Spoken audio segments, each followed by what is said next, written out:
Will the Minister please update the House on what action the Morrison Joyce government is taking to protect regional, rural and remote Australians in the fight against the COVID pandemic? The Minister for Regional Health. Thank you, Mr Speaker. First of all, I'd like to thank the member for Cowper for his question and acknowledge his deep concern for the welfare of his constituents, and that's evidenced by his wonderful, stellar career serving in the New South Wales Police Force and defending people as a lawyer. He's also spoken up to defend the rights of his constituents and make sure they are getting the same care that everyone else in Australia is getting.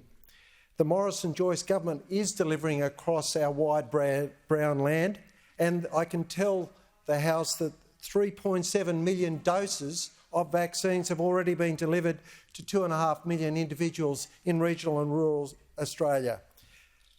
The state system is obviously supported. The states all get support from the Commonwealth government, whether you're getting your vaccine in one of the state systems or the general practices, the community vaccination centres, the Aboriginal community-controlled health organisations, the pharmacies or even the flying doctor service.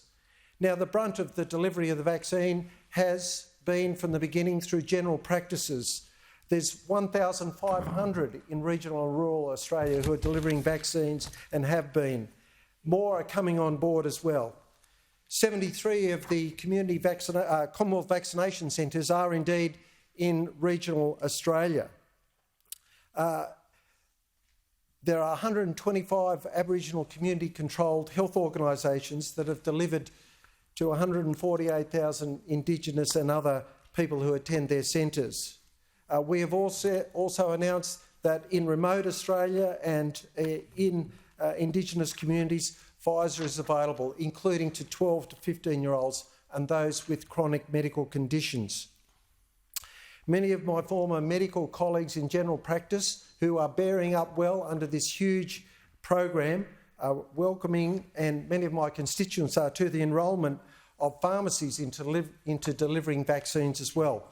We have 375 already delivering in regional Australia, including in the good members' electorate. Plunkett's Pharmacy will come on board next week, and they have a branch also in my hometown of Warhope. Olbar, also in my electorate, has already delivered, Olbar Pharmacy's already delivered 500, and they've only been getting vaccines for a couple of weeks. Now, I spoke with the Royal Flying Doctor Service, and Frank Quinlan told me that they've been to 95 different places, whether it's Broome in the northwest or Blackhole in the middle of Queensland. When they turned up in Tibooburra, the Bush Telegraph was alive and well. They had 7 people booked in, but they called past the pub, and by the time they flew out, they delivered 70. So the Bush Telegraph is alive and well